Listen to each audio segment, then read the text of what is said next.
birthday to you.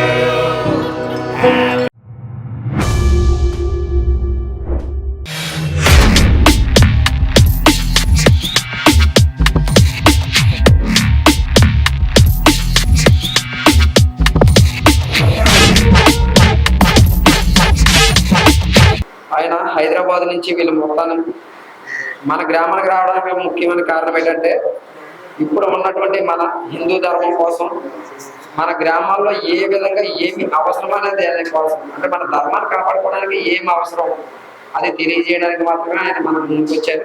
కాబట్టి మీరు ఆయన చెప్పిన కొంతసేపు అయినా సరే కొద్దిగా మనలో మనం మాటలు తగ్గించుకుని ఉన్న అరగంట సేపు అయినా సరే ఆయన చెప్పింది మనం విన్నాం.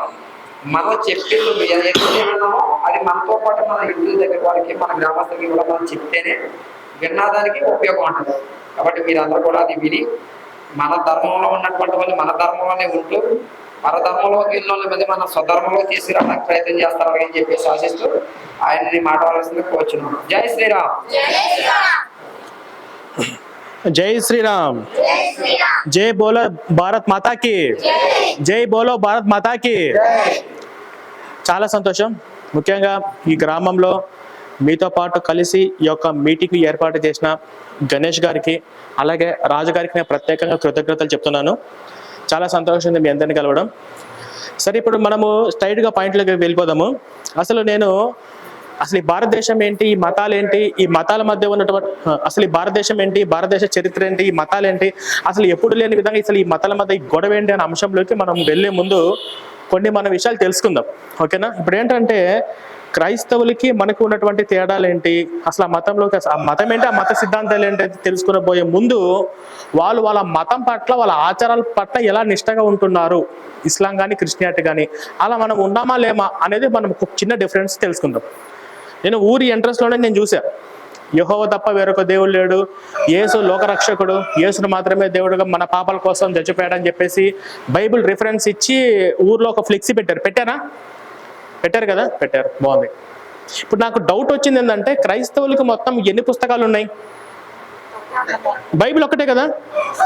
ఆ బైబుల్లోనే మొత్తం వెతికితే ఒక 10-20 పనికొచ్చే వచనాలు ఉంటే ఆ పనికొచ్చే వచనాలు వాడు ఆడ ఫ్లెక్సీ వేసుకొని మంచిగా పెట్టుకున్నాడు. బైబిల్ రిఫరెన్స్ ఇచ్చాడు, అందరినీ మతం మార్చడానికి, అందరినీ ఆకర్షించడానికి పెట్టుకున్నాడు. మనకు ఎన్ని ఉన్నాయి? భగవద్గీత ఉంది, రామాయణం ఉంది, వేదాలు ఉన్నాయి, ఉపనిషత్తులు ఉన్నాయి, ఎన్నో ఉన్నాయి కదా. ధార్మిక ఆధ్యాత్మిక గ్రంథాలు అవన్నీ మనం చదవాలంటే మొత్తం మన జీవితమే సరిపోదు. ఎన్నో ఆధ్యాత్మిక ధార్మిక గ్రంథాలు ఉన్నాయి కదా. అసలు ఉండి ఏం లాభం? వాళ్ళు ఒక్క పుస్తకం ఉండి ఒక రిఫరెన్స్ ఎంట్రన్స్ లోనే పెట్టుకున్నారు. ఇన్ని గ్రంథాలలో ఏదైనా భగవద్గీత ఒక శ్లోకంగానే ఆకర్షించే విధంగా ఎక్కడన్నా నాకు ఎక్కడ కనపడలే ఈ ఊర్లో. అసలు ఈ ఊర్లోనే కాదు, నేను ఇప్పుడు ఉదయం నుంచి ఇప్పుడు 5-6 ఊర్లు తిరిగా. ఏ ఊర్లో కూడా భగవద్గీతలో ఉన్న శ్లోకాలను ఆకర్షించే విధంగా సమం సర్వేష భూతేషు సమస్తం కృష్ణ పరవేశం శ్రీకృష్ణ భగవాన్ అర్జునుడికి చెప్పాడు త్రేతాయుగంలో, ఈ సమస్త జీవులలో నేను ఒకేలా ఉన్నాను శ్రీకృష్ణ పరమాత్మ చెప్పిన ఆ గొప్ప సత్యము ఎక్కడన్నా రాశారా మన వాళ్ళు? ఎందుకు? వాళ్ళకు ఉండేది ఒక పుస్తకమే రాసుకొని వాళ్ళు నిష్టగా ఉన్నారు. కానీ మనకు అన్ని ఉండి వేస్తే కదా, అన్ని ఉండి లాభం.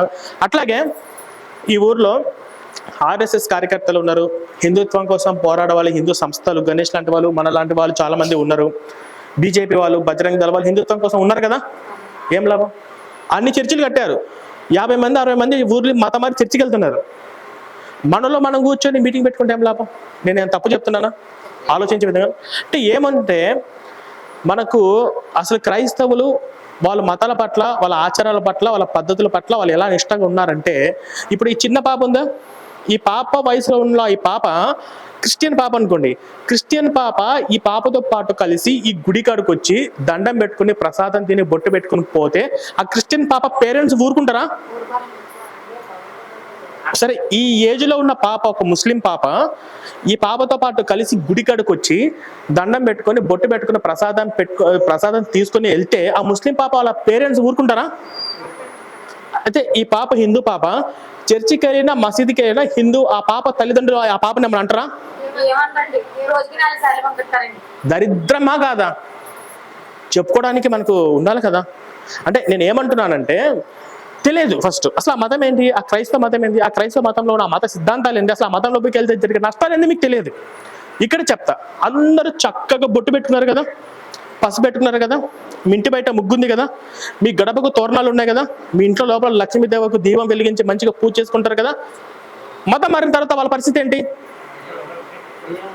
క్షణంలో మారిపోతారా? ఎంత క్షణంలో మారిపోతారో తెలుసా? ఫర్ ఎగ్జాంపుల్,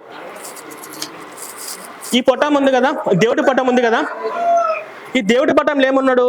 శివుడు ఉన్నారు, విష్ణువు ఉన్నారు, బ్రహ్మదేవుడు ఉన్నారు, సకల దేవుళ్ళు కొలువై గోమాత ఉంది కదా. మనం ఈ పటం చూడంగానే మనం ఏం చేసుకుంటామంటే, మనము ఇట్లా లెంపలేసుకుంటాం, దీపం వెలిగిస్తాం, మన ఇంట్లో పూజ గదులు పెట్టుకొని దండం పెట్టుకొని మనము బొట్టు పెట్టుకొని దీపం వెలిగించి పూజ చేసుకుంటాం.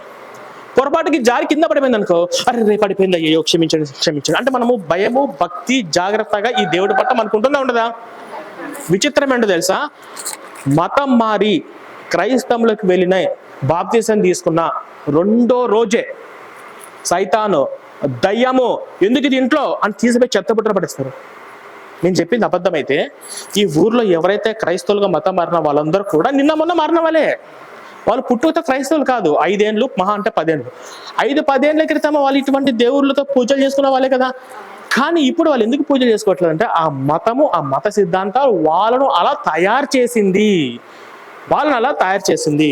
ఇప్పుడు మన భారతదేశంలో మీకు తెలుసో తెలియదో, స్వతంత్రం వచ్చినప్పుడు 30 నుంచి 35 కోట్ల మంది జనాభాలో 90% హిందువులు ఉన్నారు. ఈరోజు ఎక్కువ జనాభా కలిగిన దేశం భారతదేశం, 140 కోట్లు ఉన్నది కదా. 140 కోట్ల మందిలో 60%కి పడిపోయారు హిందువులు. జనాభా 3 రెట్లు పెరిగితే హిందువుల మెజారిటీ పెరగాల్సిన హిందువుల మెజారిటీ తగ్గుతుంది. ఎందుకు తగ్గిందో తెలుసా? ఒక పెద్ద మానసిక జబ్బు, వ్యాధి హిందువులకి ఏముందంటే, అన్ని మతాలు ఒకటే, ఏ దేవుడైనా ఒకటే, రాముడైనా కృష్ణుడైనా ఒకటే, ఏసైనా ఒకటే, ఈ భావన ఉన్న వాళ్ళే కదా ఆ చర్చికి వెళ్ళింది. లేదండి నాకు రాముడు, నా హిందుత్వం, నా హిందూ ధర్మం తప్ప నాకు ఏది ముఖ్యం కాదు అని అనుకున్న వాళ్ళు ఎవరైనా చర్చికి వెళ్తారా? అంటే అన్ని మతాలు ఒకటి, అందరూ దేవుళ్ళని ఒకటే భావన కలిగిన వాళ్ళు మాత్రమే వెళ్తారు. సరే వెళ్ళారు, వెళ్ళిన తర్వాత ఆ యేసు మతంలోకి వెళ్ళిన తర్వాత వాళ్ళు అలా అంటారా? అవునా కదా? అంటే ఇక్కడ ఏంటంటే, క్రైస్తవ మతం ఏంటి, ఆ మత సిద్ధాంతాలు ఏంటి, ఆ మత సిద్ధాంతాలు బోధించే బోధనలు ఎంత దారుణంగా ఉంటాయో మీకు ఎగ్జాంపుల్ చెప్తాను. ఫస్ట్, మానవత్వం ఉండదు, సంస్కారం ఉండదు, గౌరవం ఉండదు, జ్ఞానం ఉండదు, నైతిక విలువలు ఉండవు, ఇవన్నీ పోతాయి. అసలు మనిషి మూర్ఖంగా తయారైపోతారు, బ్రెయినే పనిచేయదు, అలా తయారైపోతారు. ఉదాహరణ చెప్తా. వాళ్ళు ఏం భావిస్తారో తెలుసా? హిందువులు, క్రైస్తవులు, వాళ్ళు వాళ్ళ నాన్న, వాళ్ళ తాత, వాళ్ళ ముత్తాతలు హిందువులే కదా, నువ్వే కదా మతం మారింది. మా నాన్న, మా తాత, మా ముత్తాతలు యేసుప్రభుడు దేవుడుగా నమ్మలేదు కాబట్టి వాళ్ళందరూ అనంతకాలం, శాశ్వత కాలం, కోట్ల సంవత్సరాలు నరకంలో మళ్ళా మాడిపోతూ ఉంటారు అనే సిద్ధాంతాన్ని నమ్ముతారు. తెలుసా మీకు విషయము? తెలియదు. అంటే మా దేవుడిని నమ్మపోతే నరకమే, మా దేవుడు నమ్మపోతే మా నాన్న, మా తాత, మా ముత్తాతలు కూడా మా యేసుప్రభు నమ్మలేదు కాబట్టి నరకంలో మలమల మాడిపోతున్నారు అనే సిద్ధాంతాన్ని ఆ క్రైస్తవులు నమ్ముతారు. అంటే మానవత్వం ఉండదు. అరే ఇది ఏం లాజిక్ రా, దేవుడు అన్నవాడు ఇలా ఎలా ఉంటారు, అసలు ఇలా ఎలా చేస్తారని ఆలోచించే లాజిక్ వాళ్ళకు ఉండదు. ఇప్పుడు గౌరవం చెప్తాము. మనము అంబేద్కర్ కోసం జై భీమ్ అంటామా? జై భీమ్ అంటామా? ఇప్పుడు మన హిందుత్వం కోసం పోరాడినటువంటి ఛత్రపతి శివాజీని మనం గౌరవిస్తాము, ఛత్రపతి శివరాజ్ మహారాజ్కి జై అంటామా? తర్వాత మనం ఎంతో మంది మునులు, ఋషులు, యోగులు, ఆదిశంకరాచార్యులు మనం హిందుత్వంలో ధర్మం కోసం బోధించిన వాళ్ళు కానీ, దేశం కోసం, స్వతంత్రం కోసం పోరాడిన వాళ్ళందరి కోసం జై కొడితే తప్పుందా? భగత్ సింగ్ కానీ, అల్లూరి సీతారామరాజు కానీ వాళ్ళందరికీ జై కొట్టడం తప్పేం లేదు కదా. ఈ క్రైస్తవంలోకి వెళ్ళిన తర్వాత ఎవరికన్నా జై కొడతారా? భారత్ మాతాకి జై అంటారా? భారత్ మాత అనేది ఒక మతానికి సంబంధించింది కాదు కదా, మన భారత మాతను తల్లితో పోలుస్తాం కదా. అలాంటి తల్లితో పోల్చి మన భరత మాతకి జై కొడతారా? గౌరవం ఉండదు. సంస్కారం, ఫర్ ఎగ్జాంపుల్, ఇప్పుడు మీరున్నారండి, నేను శివుని పూజిస్తున్నా, వాళ్ళు మనం ఏమనుకుంటామంటే వాళ్ళ యేసు గురించి మనకు తెలియదు, యేసు ఏం చేసినా మనకు తెలియదు. పోనీ వాళ్ళ కోసం మనము సరే యేసు ప్రభు కూడా దేవుడేమో, యేసు ప్రభు కూడా ఏమైనా మంచి పనులు చేశాడేమో అని మనం గౌరవిస్తాం. వాళ్ళు ఈ వెంటనే ఏమంటారు తెలుసా? అరే మీ దేవుడు రాయి, మీ దేవుడు పెళ్ళైంది, మీ దేవుడు ఆయన దేవుడు ఎట్టయితే మీ దేవుడు సైతాన్ కదా అని వెంటనే అంటారు. అరే ఇలా అనడం వల్ల వాళ్ళ మనోభావాలు దెబ్బతింటాయి కదా. ఇలా అంటే వాళ్ళ ఈగో హట్, వాళ్ళు హిందువులు మనోభావాలు, హిందువులు బాధపడతారు కదా అని వాళ్ళు ఆలోచిస్తారా?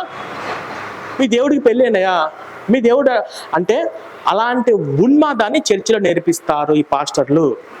హిందూ దేవుళ్ళు అంటారు వాళ్ళు చర్చి మీరు ఒక్కసారి వెళ్ళి చూడండి, 20%, 30% వాళ్ళ బైబిల్ వాళ్ళ యేసు గురించి చెప్పి మిగిలిన 70% మొత్తము ఈ ఊర్లో ఉన్న వాళ్ళందరూ విగ్రహాలు పూజిస్తున్నారు, ఈ ఊర్లో ఉన్న వాళ్ళందరూ నరకానికి వెళ్తారు, ఈ ఊర్లో ఉన్న వాళ్ళందరూ దయ్యాలను పూజిస్తున్నారు అని అదే బాధ. వాళ్ళందరూ రక్షింపబడాలి, వాళ్ళు నిజ దేవుడు ఎవరో తెలుసుకోవాలి, ఇదే బాధ వాళ్ళది, అదే ఉంటుంది. అంటే వాళ్ళు మేము స్వార్థ ప్రకటిస్తాము, అందరినీ మనము యేసు ప్రభు మతంలోకి తీసుకుపోవాలి అని చెప్పేసి వాళ్ళు అంటుంటారు కదా.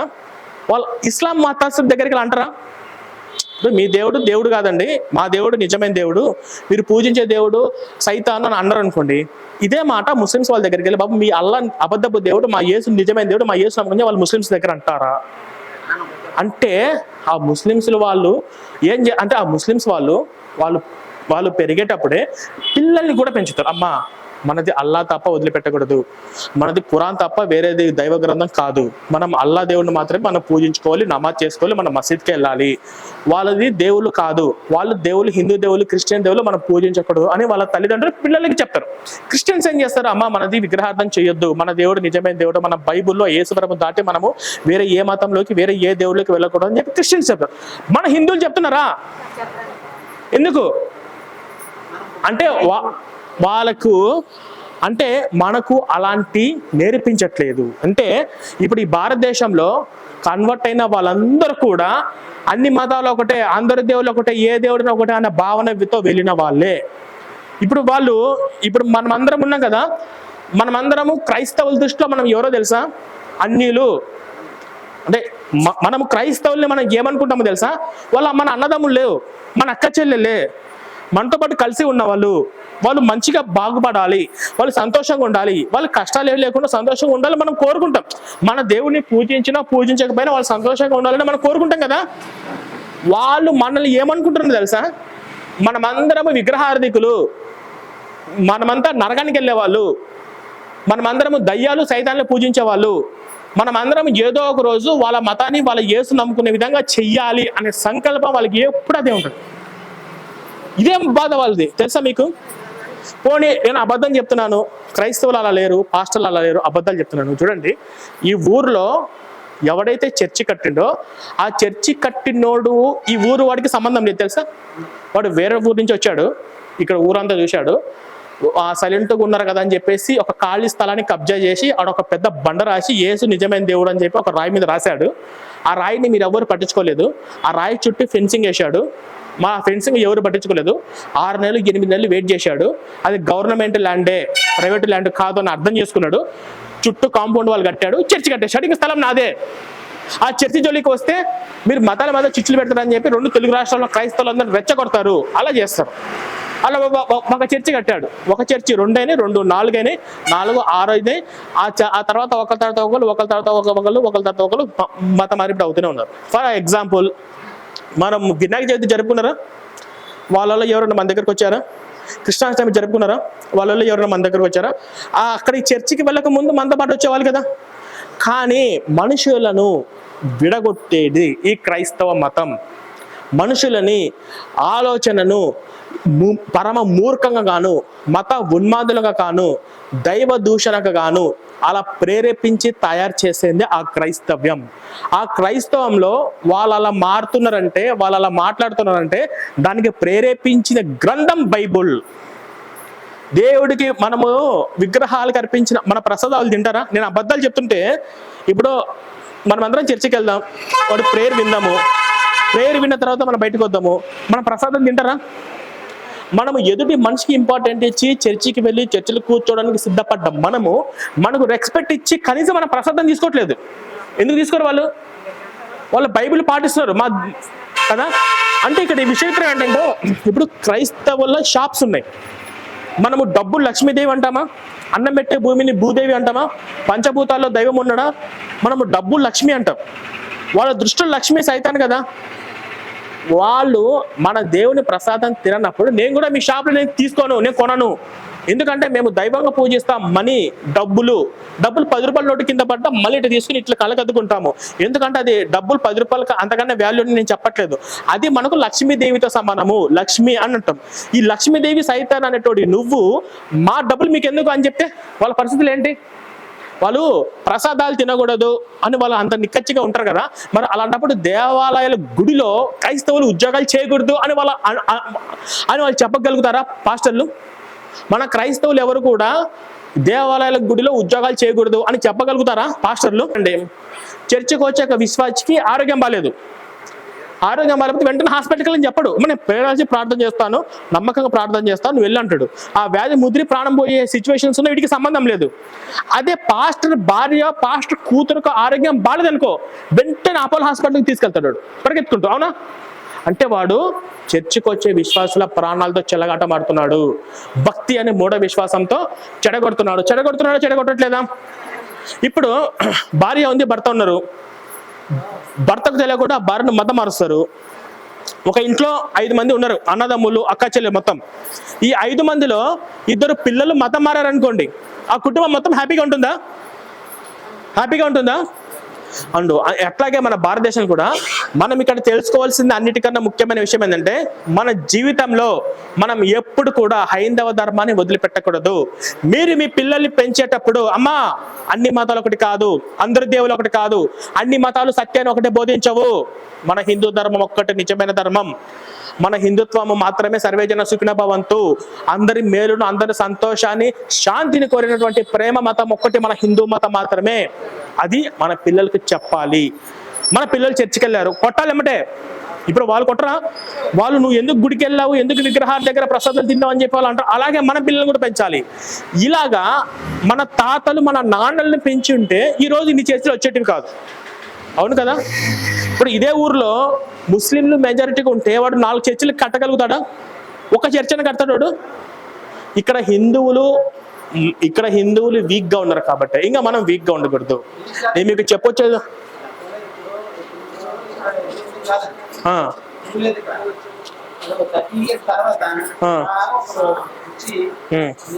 ఇప్పుడు రాబోయే రోజుల్లో క్రిస్మస్ వస్తుంది. ఈ క్రిస్మస్ అప్పుడు మీరందరూ చాలా జాగ్రత్తగా ఉండాలి. ఎందుకు అంటే మన గుడిలో భోజనాలు పెట్టేటప్పుడు క్రైస్తవులు ఎవరు వచ్చి తినరు, కానీ చర్చిలో భోజనాలు అంటే మనలందరూ పరిగెత్తుకుని వెళ్ళి తింటున్నారు. అది మార్చుకుందాం. క్రిస్మస్ వచ్చింది అంటే చర్చిని మొత్తం నీట్గా లైట్లతోటి, క్రిస్మస్ ట్రీలతోటి, స్టార్లతోటి ఒక అందమైన భవనం లాగా తీర్చిదిద్దుతాడు వాడు. అన్ని డబ్బులు ఖర్చు పెట్టుకోనా, ఇక్కడ అంతా లైటింగ్ వేసేస్తాడు, ఎంట్రన్స్ లో పెద్ద స్టార్ పెడతాడు. తర్వాత ఏం చేస్తాడంటే పిల్లలందరికీ గేమ్స్ అని చెప్పి ఇటువంటి పిల్లలందరినీ తీసుకొని మీకు క్రిస్మస్ గిఫ్ట్లు ఇస్తాము అని చెప్పేసి గేమ్స్ ఆడిస్తాడు. గేమ్స్ ఆడించిన తర్వాత చర్చికి వెళ్ళాను, అబ్బా చర్చ్ ఎంత బాగుంది, అరే ఈ లైట్లు ఎంత బాగుందని చెప్పేసి అక్కడ పిల్లలకు అలవాటు అవుతుంది. అలా అలవాటైన తర్వాత మళ్ళీ న్యూ ఇయర్ వస్తుంది. న్యూ ఇయర్ కి కూడా ఇలాగే గ్రాండ్గా చేస్తారు, చర్చికి డెకరేషన్ చేసి స్టార్లు కట్టి నీట్గా, మళ్ళీ అప్పుడు కూడా గేమ్స్ పెట్టి గిఫ్ట్లు ఇచ్చి. అరే న్యూ ఇయర్ కూడా అలవాటైన వాళ్ళు ఆ తర్వాత అలాగే అలవాటు అవుతూ ఉంటారు. అట్లనే మతం మారిపోతారు, అట్లనే తల్లిదండ్రులకు దూరం అయిపోతారు, అట్లనే దేశానికి శత్రువులకు తయారవుతారు. మనము వాళ్ళకి ఎంత దూరంగా ఉండాలో అంత. ఇట్లా జరిగిందమ్మా, ఇట్లా జరిగిందా? ఇక్కడ ఉన్న వాళ్ళలో ఎవరైనా చర్చికి వెళ్ళారా? ఇక్కడ ఉన్న వాళ్ళలో ఎవరైనా చర్చికి వెళ్ళి అటు వెళ్ళి ఉన్నారా? చర్చికి వెళ్ళావు నువ్వు? ఎవరన్నా చర్చికి వెళ్ళిన వాళ్ళు ఎవరు? పాప నువ్వు చర్చికి వెళ్ళావా? వెళ్ళావు కదా, నువ్వు వెళ్ళావా? ఏం పేరు నీ పేరు? ఇట్రా, ఏం కాలేరా? ఏం పేరు నీ పేరు? ఏం పేరు? సాయి పూజిత. నువ్వు హిందువా క్రిస్టియన్వా? క్రైస్తవం గురించి, క్రైస్తవ పాస్టర్ల గురించి నేను చాలా చెప్పాను కదా. నేను చెప్పిన వాటిలో ఏదైనా తప్పు ఉందా? నేను నిజం చెప్పానా తప్పు చెప్పానా? ఈ పాప నాకు తెలియదు కదా, ఇప్పుడే చర్చికి వెళ్ళిందని నాకు తెలుసు కదా. పాప నేను చెప్పు, నేను ఇప్పటి వరకు చెప్పింది ఏం తప్ప? రైటే కదా. ఇప్పుడు చర్చిలో నువ్వు విన్నది ఏంటో తెలుసా? మన దేవుడు నమ్మపోతే నరకంలో పడేస్తాడో నరకం, పుట్టడంలో పాపములు పుట్టారో పాపం, మీకు బుద్ధి లేదు, మీరు గొర్రెలు. ఓకేనా? మన కోసం రక్తం కార్చాడో రక్తం, నరకం, పాపం, గొర్రె. ఈ 4 కదా ఇప్పుడు అని చెప్పారా? ఈ 4 కాకుండా ఎప్పుడైనా కొత్తగా చెప్పారా? ఓకేనా? అంటే మీరు ఎన్ని, ఈ పాప కూడా చర్చికి వెళ్ళిందా? అవునా? సరే ఓకే. కానీ ఇప్పుడు నువ్వు చర్చికి వెళ్తావా? ఒక నిమిషము. నేను ఏమంటున్నానంటే, నువ్వు ఎన్నో క్లాస్ చదువుతున్నావు? 7th class. ఈ పాప 7th క్లాస్ చదువుతుంది. నేను ఒక మాట చెప్తున్నా, ఇక్కడ ఉన్న వాళ్ళ లాస్ట్ అండ్ ఫైనల్. నేను బైబిల్ మొత్తం చదివా, ఆది కాండం నుంచి ప్రకటన గ్రంథం వరకు. బైబిల్ మొత్తంలో మంచి విషయాలు ఏమున్నాయి ఈ పాప ఇప్పుడు కలెక్ట్ చేస్తుంది. పాస్టర్ గారు ఆదికాండం నుంచి ప్రకటన గ్రంథం వరకు ఇప్పుడు ఈ జనరేషన్కు అవతం మాలాంటి పిల్లలు నేర్చుకోవాల్సిన మంచి విషయాలు ఏమున్నాయి, ఒక 10 చెప్పండి అని చెప్పండి. ఆ 10 వేమన పద్యాలతో కంపేర్ చేయండి. 100 రెట్లు వేమన పద్యాలు బెస్ట్. ఓకేనా? కాబట్టి ఇదిగో పాప, ఈ పుస్తకం చదువు. ఈ పుస్తకం చదివిన తర్వాత బైబుల్ ఏంటి, పాస్టర్లు ఏంటి, క్రిస్టియానిటీ ఏంటో నీకు అర్థమైపోతుంది. ఓకేనా? ఇది మొత్తం చదివిన తర్వాత నువ్వు కూడా మీ ఫ్రెండ్స్ అందరికీ చదివించేలా చెయ్యి. ఒక్క మాట. అట్లాగే మీకోసం హరహర శంభో శంకర శివుడిని ఇస్తున్నాను. అట్లాగే జై శ్రీరామ్ జెండా కూడా ఇస్తున్నాను. తీసుకుంటావు కదా? ఇది ఇంటి బయట పెట్టుకోవాలి. మన హిందుత్వాన్ని ఇంకా వదిలిపెడతావా? జై శ్రీరామను, జై శ్రీరామ్. ఓకే, ఇది ఇంటి బయట ఖచ్చితంగా ఉండాలి. ఇది శివుడు మీ ఇంటికి వచ్చారు, మీ ఇంటికి వచ్చిన శివుడిని నీకోసం వచ్చాడు, వదిలిపెట్టకూడదు. ఆ తర్వాత ఇది మొత్తం చదివామనుకో, ఎందుకంటే మనము ఆ మతాలేంటి, ఆ మతాలు ఉన్నటువంటి లోపాల గురించి మనం తెలుసుకోవాలి కదా. ఆ మతం ఏం చెప్తుందో తెలుసుకోలేదు. కాబట్టి ఆ మతం ఏంటి, ఆ మత సిద్ధాంతాలు ఏంటి అందరికీ ఈజీగా అర్థమయ్యే రీతిలో ఒక పుస్తకం రాశాను. ఈ పుస్తకం మొత్తం చదివితే నీతో పాటు నీ పక్కన చుట్టుపక్కల ఫ్రెండ్స్ అందరినీ కూడా నువ్వు బయటకు తీసుకురావాలి. ఓకేనా? ఆల్ ది బెస్ట్, బాగెల్లో. ఓకే, అట్లాగే ఇక్కడ మీకు అందరికీ ఫైనల్ గా ఇక్కడ ఉన్న వాళ్ళందరికీ నేను చెప్పొచ్చేది ఏంటంటే, క్రైస్తవం ఏంటి, క్రైస్తవ మత సిద్ధాంతాలు ఏంటో మీకు ఇప్పటికి అర్థమైనాయి కదా. అసలు యేసు గురించి ఒక 5 నిమిషాలు చెప్తాను. మరి నేను బైబుల్ డీప్ గా చెప్పాను, మీకు అందరికి అర్థం కాదు. యేసు ప్రభువు పుట్టింది యూదులోనే పుట్టాడు, యూదులోనే చచ్చిపోయాడు. ఆయన చచ్చిపోయిన తర్వాత 500 ఏళ్లకు క్రైస్తవం ఒక కొత్త మతాన్ని క్రియేట్ చేశారు. ఈయన అసలు యేసు ప్రభు దేవుడు కాదు. ఇందులో మనం యేసు ప్రభుని తప్పు పట్టాల్సిన అవసరం లేదు. ఆయన పుట్టిండు, 20 సంవత్సరాలు మిస్సింగ్, చచ్చిపోయి 3 సంవత్సరాల ముందు మాత్రమే కనిపిస్తాడు బైబిల్లో. ఆయన ఒక మత స్థిమితం లేని వ్యక్తి. ఆయన ఎప్పుడు ఏం మాట్లాడుతూ కూడా తెలియదు.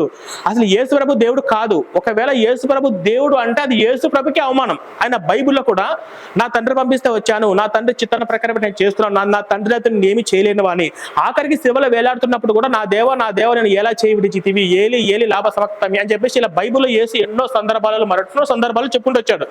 మీరు నన్ను పూజించద్దు, నా పూజించడానికి అర్హత కలిగిన వాడు కేవలం నా తండ్రి మాత్రమే అంటుంటాడు.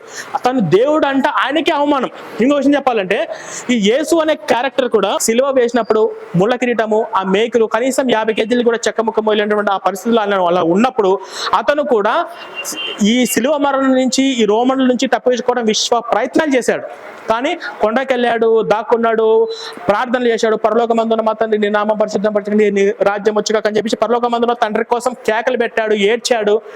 ఇలాంటి వ్యక్తి అన్నమాట. అంటే ఆయన ఒక మంచివాడా చెడ్డవాడా అని మనం పక్కన పెడితే ఆయనలో మనము ఇన్స్పైర్ చేసుకోవడానికి, కానీ ఆయన చెప్పిన వాటిల్లో మనం ఇన్స్పైర్ చేసుకోవడానికి బైబిల్ మొత్తంలో ఆ కొండ మీద చెప్పే ఒక 4-5 సూక్తులు మాత్రమే. నిన్ను వల్ల నీ పొరుగువారిని ప్రేమించండి, నీ శత్రువు సైతం ప్రేమించండి, పొరుగువారిని ఆశించకండి. అంటే ఇవి ఆయన చెప్పకపోతే మనకు తెలియదా? నిన్ను వల్ల నీ పొరుగువారిని ప్రేమించని చెప్పేసి ఈ చెప్పడం కోసం ఆయన పరలోకం నుంచి దిగి రావాలా? అట్లాగా ఆయన క్యారెక్టర్. అసలు యేసు ప్రభు పేరు మీద ఒక కొత్త మతం క్రియేట్ అవుతుందని, ఈ మతాన్ని కోసం ప్రపంచం ఇంతమంది కోట్లాది మంది కొట్టుకొని చచ్చిపోతారన్న సంగతి అప్పట్లో యేసు కూడా తెలియదు. యేసు దేవుడు అని ఒక బ్యాచ్, యేసు దేవుడు కాదని ఒక బ్యాచ్, ఇలా కొట్టుకొని తెచ్చారనమాట. ఒక యేసు మతంలోనే, అంటే ఈ క్రైస్తవంలోనే మొత్తం మీద 35,000 శాఖలు ఉన్నాయి. ఏ 2 శాఖలకు పడవు. ఏ ఇద్దరికి బైబిల్ మీద ఒకే అభిప్రాయం ఉండదు. పాప కావాలంటే అడుగు, 2 పాస్టర్లు కూర్చోబెడితే బైబిల్ మీద ఒకే అభిప్రాయం ఉండదు. ఏ వచనం తీసుకున్నా వాడు వేరే అర్థం చెప్తాడు, వీడు ఇంకొక అర్థం చెప్తాడు. అదొక మెంటల్ కన్ఫ్యూజన్ పుస్తకం. కాబట్టి ఇక్కడ ఉన్న వాళ్ళలో చదువుకున్నటువంటి యువత పిల్లలు ఎవరైతే ఉన్నారో వాళ్ళందరికీ కూడా ఇది ఈ పుస్తకం ఎక్స్క్రిప్షన్ బుక్లెట్ ఏదైతే ఉందో, మీరు మీ పిల్లలకి, యంగ్స్టర్స్ ఎవరైతే ఉన్నారో యూత్ అందరికీ కూడా ఈ పుస్తకం తీసుకో, చదువు. ఈ క్రైస్తవ మతం ఏంది, మత సిద్ధాంతాలు ఏంది, మతము ఉన్నటువంటి విషయాలు ఏందో తెలుసుకో, బైబిల్ ఉన్నటువంటి విషయాలు ఏంటో తెలుసుకో అని చెప్పి ఇవ్వండి. ఇది వాళ్ళు చదువుకున్న తర్వాత లైఫ్ లాంగ్ వాళ్ళు గుర్తుండిపోతాయి. పాస్టర్ని ఎలా ప్రశ్నించాలి, క్రైస్తవం అసలు ఏం చెప్తుంది అనే విషయాలు మీకు అర్థమైపోతాయి. ఎందుకంటే ఇక్కడ ఉన్న ప్రతి ఒక్కరి ఇంటి బయట ఇది ఖచ్చితంగా జై శ్రీరామ్ జెండాలు ఉండాలి. ఎవడన్నా ఇది ఉంటే వాడు మతం మార్చి నీకు వస్తాడా?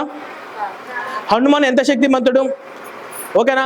ఇప్పుడు జై శ్రీ ఆంజనేయ ప్రసన్నంజయం, శ్రీ ఆంజనేయ ప్రసన్నంజయం, భూత ప్రేతత్వ మొదలు కొట్టుకుపోతాయి కదా.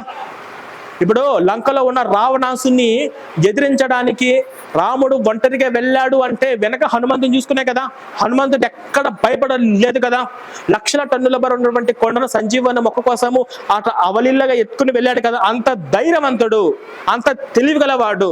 అలాంటి ఆంజనేయ స్వామి జై శ్రీ ఆంజనేయ ప్రసన్నాంజనేయం శ్రీ ఆంజనేయ ప్రసన్నాంజనేయం అంటే అసలు ఆ భూత ప్రేతాత్మలు దరిదాపులో కూడా రావు. అంత శక్తి మధ్య ప్రతి ఒక్కరికి పిల్లలు హనుమంతు కట్టారు. ఎందుకంటే హనుమాన్ బిల్ల కట్టారు. ఫస్ట్ ఒక 5-6 సంవత్సరాల లోపల పసిపిల్లలందరికీ హనుమాన్ కట్టండి అని చెప్తారు. ఎందుకు తెలుసా? రావు. అప్పుడే పసిపిల్లలకు మీదికి ఆత్మ లాంటి దుష్టస్థితులు లాంటి కూడా ఏవి రావు అన్నమాట. అంత శక్తిమంతుడు హనుమంతుడు. కాబట్టి ఇది జై శ్రీరామ్ అనుకుంటే హనుమాన్ జెండా ఇవి కానీ ఉంటే, ఇది కానీ ఉందనుకోండి మీకు, ఆ తర్వాత వాళ్ళు రే నువ్వు మతం మార్చి నీకు వస్తే ఇక్కడ ఫస్ట్ జెండాను చూడు, జై శ్రీరామ్ అన్న తర్వాత చెప్పరు. వాడు జై శ్రీరామ్ అంటాడా? కాబట్టి మనము మన జాగ్రత్తలు మనం కూడా ప్రైజ్ దలాడు ఇవన్నీ అనం. అది మన భారతదేశానికి సంబంధించినటువంటి మతం కాదు. ఓకేనా? కాబట్టి ఇప్పుడు మీకు ఫైనల్ గా చెప్పొచ్చేది ఏంటంటే, ఇక్కడ ఉన్న వాళ్ళు ప్రతి ఒక్కరు కూడా ఇలాంటి జెండాలు కొన్ని ఉన్నాయి, తీసుకోండి. ఎవరైతే లేవో వాళ్ళు తీసుకోండి. మీరు ఇప్పటి వరకు కానీ గతంలో కానీ ఎప్పుడైనా కానీ మీ ఇంటికాడికి వచ్చి లేదా మీ బంధువులు మీ స్నేహితులు కానీ ఒకసారి మా మతంలోకి రండి, మా చర్చికి రండి అడిగిన వాళ్ళు ఎవరైనా ఉన్నారా? అవునా? అడిగారమ్మా? అడిగారు ఒకరు. నెక్స్ట్ మిమ్మల్ని ఇంకా అంతే కదా. అంటే మిమ్మల్ని అడిగారు. ఆర్థిక సమస్యలు ఉన్న వాళ్ళని, చదువులేని వాళ్ళని వెళ్ళిన తర్వాత కానుకలు అంటారు, దశం భాగాలు అంటారు, మీ సంపాదించుకో సంపాదనలో మొత్తం 10% ఇవ్వమంటారు. ఇలాగ ఎప్పుడు పీడిస్తూ ఉంటారు. ఈ క్వశ్చన్ తెలుసా? బైబుల్ లేని క్రైస్తవ కుటుంబం లేదు, ఖురాన్ లేని ఇస్లాం కుటుంబం లేదు. కానీ హిందూ కుటుంబంలో భగవద్గీతలు ఉన్నాయా? రామాయణాలు ఉన్నాయా? ఏవి లేవు. కాబట్టి ఇవి తెచ్చుకోండి, చదవండి. అవి మన ఇంట్లో ఉంటే, మన ఇంట్లో దేవులతో మనం పూజించుకుంటూ ఉంటే, మన కుటుంబ అప్పుడప్పుడు మనం కలిసినప్పుడు ఇవన్నీ మనం చెప్పుకుంటుంటే మనం ఎప్పటికీ మతం మారారు. ఓకేనా? జై శ్రీరామ్, జై శ్రీరామ్, జై బోలో భారత్ మాతాకి.